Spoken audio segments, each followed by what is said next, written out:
Shalom peuple de Dieu, shalom bien-aimés frères et sœurs en Christ, chers auditeurs de la radio TV, Éveil charismatique catholique, la voix de la Trinité. Je vous salue dans le puissant précieux nom de notre Seigneur Jésus-Christ. Mon nom est frère Rafi. J'aimerais donc vous souhaiter la bienvenue à ce tonus matinal du lundi. Oui, bien-aimés, c'est une joie encore de nous retrouver ensemble au travers de ce temps autour de la parole de Dieu. Bénissons le Seigneur, élevons le Dieu très haut qui nous fait la grâce, bien-aimé, de nous retrouver en ce matin. Élevons son Saint-Nom. Je t'invite, bien-aimé, à invoquer le Seigneur, à le bénir ensemble avec moi. Papa, nous te bénissons, nous te rendons gloire.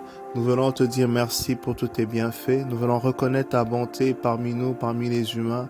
Nous venons reconnaître ce que tu nous as fait du bien, que tu veux notre bonheur. Tu as des projets de paix, de bonheur pour nous, Yahweh. Nous venons ce matin, oui, avec mon frère, ma sœur, bénir ton nom et te dire énormément merci pour la force que tu nous accordes, Yahweh. Merci pour la santé.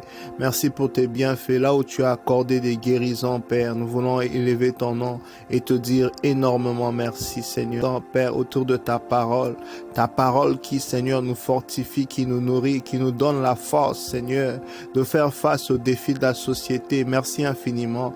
Merci pour Christ qui est mort sur la croix pour nous, pour ton amour. Tu as tant aimé le monde, oh Yahweh, que tu as permis que Christ meure pour que nous soyons rachetés, réconciliés avec toi.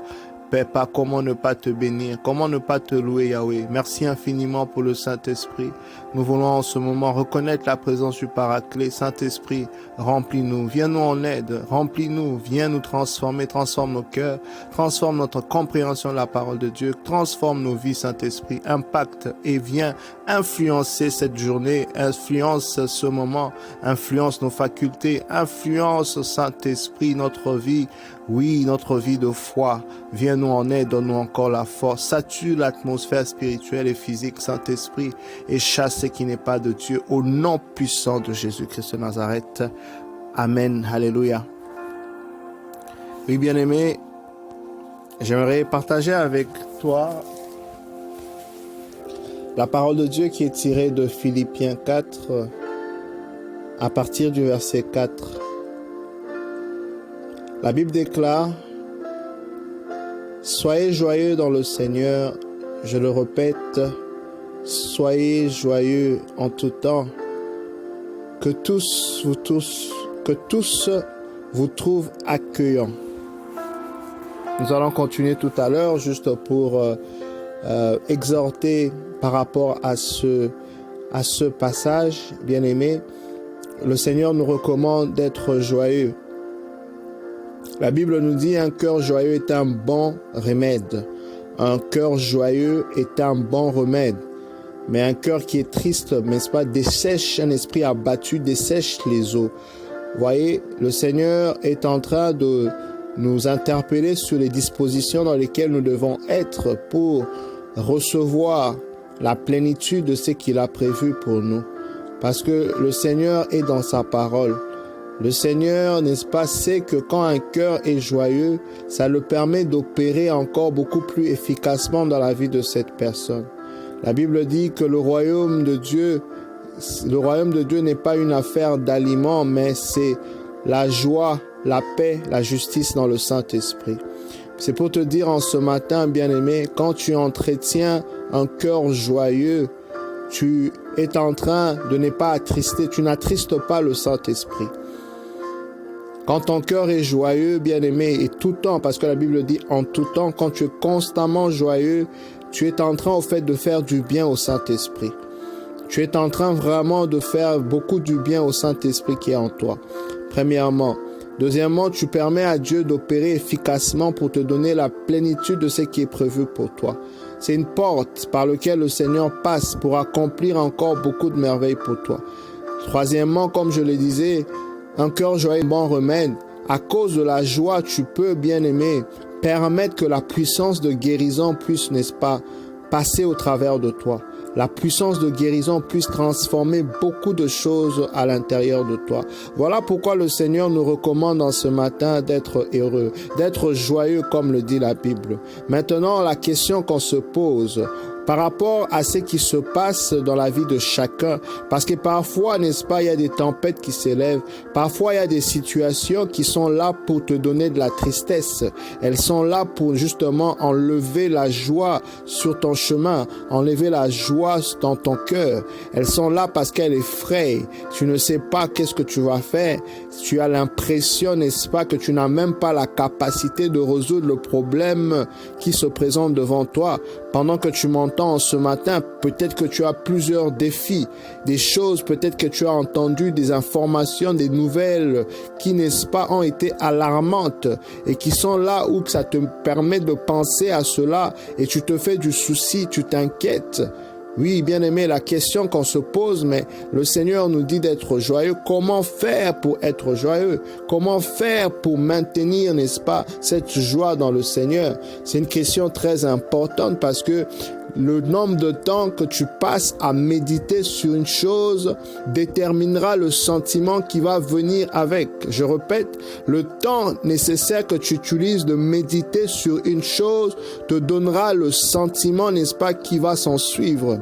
Donc cela veut dire que quand tu médites sur des choses qui sont, n'est-ce pas, alarmantes, des choses qui sont négatives, le nombre de temps que tu es en train de passer à méditer en cela, ça te donne, bien aimé, le sentiment. Si c'est des informations mauvaises, il y a la tristesse qui va naître de cela. Donc comment faire pour être joyeux, demeurer dans la joie malgré ce que tu vois? Tu dois résoudre, tu dois décider. La Bible dit, de tes résolutions viendra le succès et la lumière viendra sur ton chemin. Tu dois décider, bien aimé, de voir ce que Christ a fait pour toi sur la croix.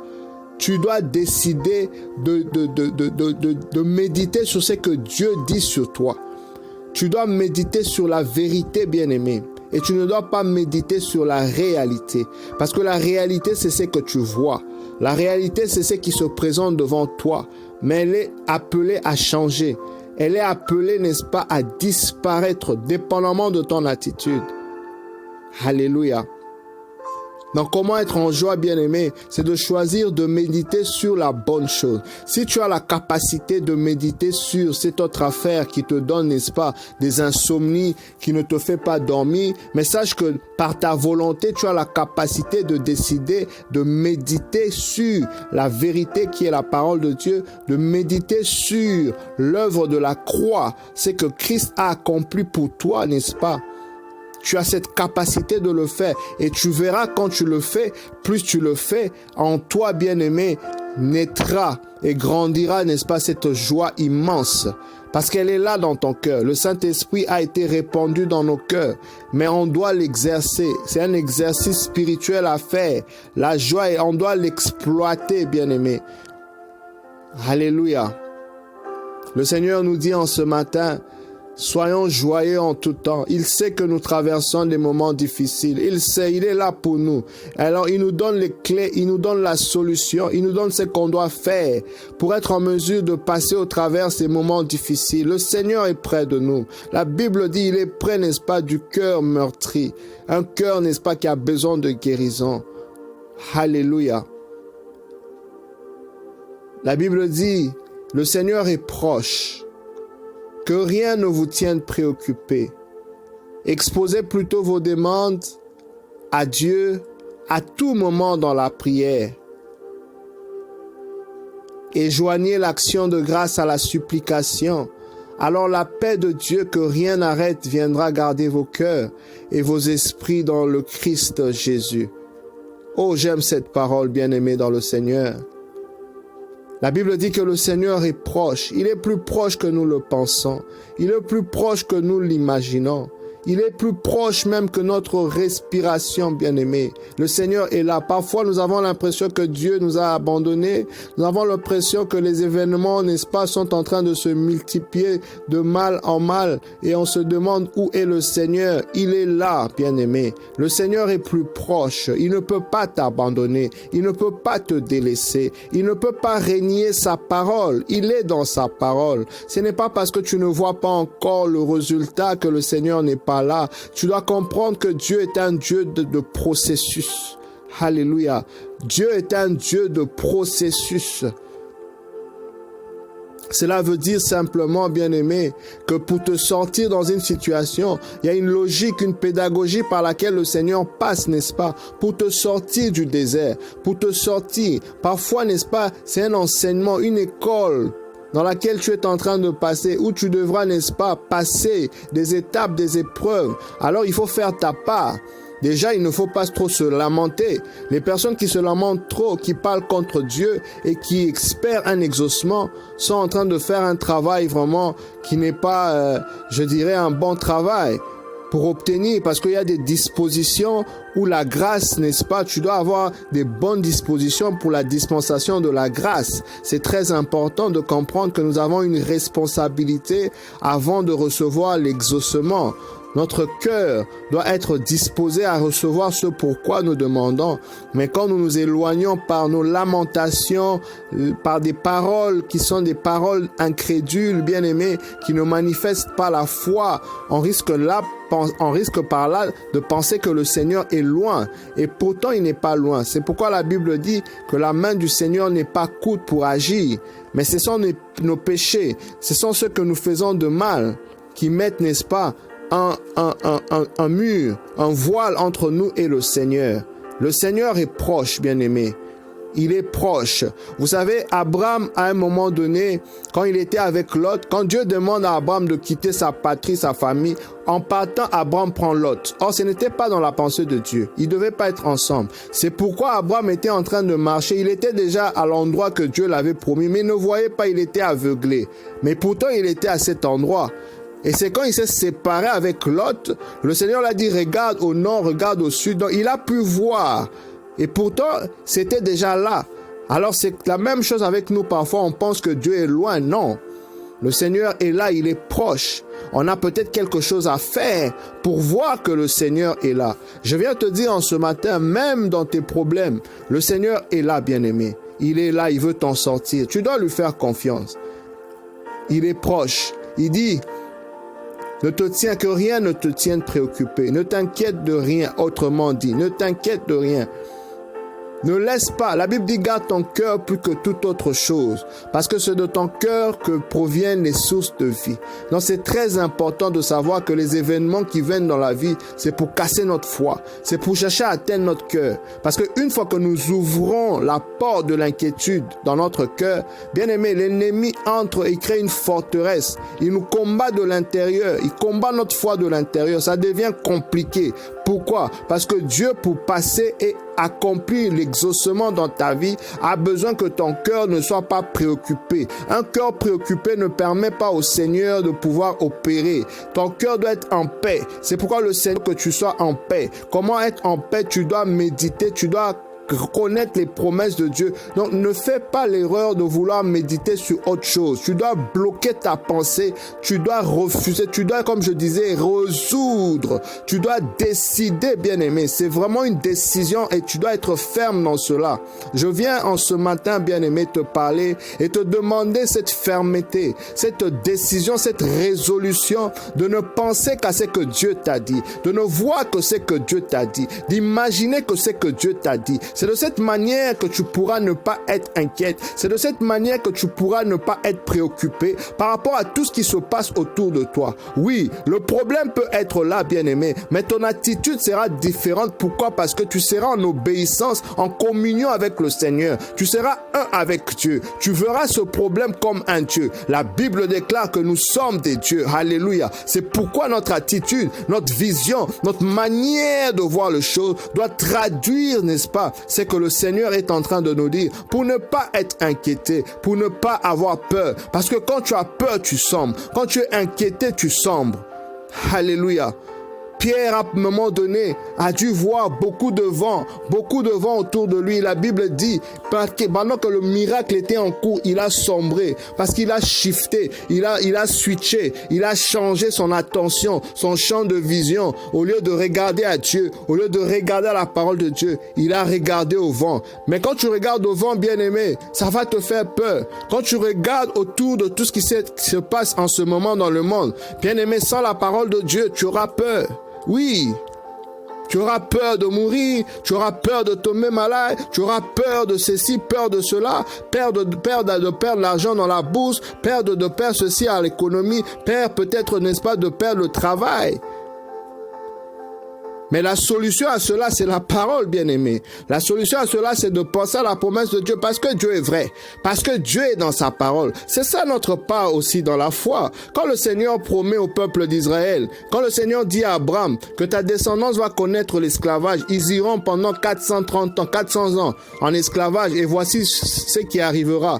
Quand le Seigneur sort Israël, n'est-ce pas, de la terre promise, de l'Égypte pour l'emmener à la terre promise, le Seigneur ne dit pas exactement tout ce qu'il va faire tout au long du chemin.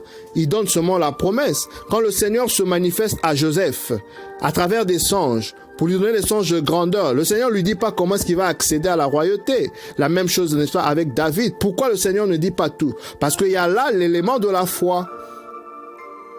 L'élément de la foi. Dans les événements par lesquels David est passé, le peuple d'Israël est passé, Joseph est passé, c'était pour éprouver la parole que le Seigneur leur avait donnée. C'est même chose avec nous, bien-aimés. Par rapport à tout ce qui se passe, c'est pour éprouver que la parole la parole que Dieu nous a donnée. Pour que nous tiennons, nous disons que oui, la parole est vraie malgré ce que nous voyons. Tel est le défi à relever. C'est pourquoi c'est possible de ne pas être inquiet, c'est possible de ne pas se soucier en faisant notre part, en faisant ce que nous devons faire. C'est très important. Et Dieu dit, au lieu de se préoccuper, il nous propose de prier, d'exposer nos demandes à Dieu à tout moment dans la prière et de joindre l'action de grâce. Bien-aimé, Dieu répond à la prière, car il dit, la prière fervente du juste agit avec efficacité. C'est le Dieu qui répond aux prières, aux supplications. Il n'est pas insensible aux prières. C'est très important. Bien-aimé, tu peux peut-être vouloir que la chose se passe telle que tu le veux, mais quand tu le soumets à Dieu, c'est sa volonté. Donc tu dois attendre. Alléluia. Donc il y a cet aspect de l'attente, la persévérance dans la prière. Et joindre l'action de grâce. L'action, il faut faire quelque chose. La Bible dit dans 1 Samuel, dans le livre de 1 Samuel 7, à un moment donné, les Philistins sont en train de menacer Israël. Ils crient, il dit, mais Samuel prie pour nous. La Bible dit que Samuel offre d'abord un sacrifice à Dieu et puis il prie et Dieu écoute sa prière. Alléluia. Donc, on doit faire, dans notre prière, on doit joindre, on doit faire des actions, on doit poser certaines actions pour venir emmener, n'est-ce pas, de la force, donner de la substance à notre prière. Et la Bible nous dit alors, la paix de Dieu, que rien n'arrête, viendra garder nos cœurs et nos esprits dans le Christ Jésus. Je prie que, bien-aimé, cela soit ton partage en ce jour, quels que soient les défis, les problèmes que tu traverses, que la paix de Dieu soit ton partage. Au nom de Jésus, sois béni et bonne journée en Jésus-Christ. Amen.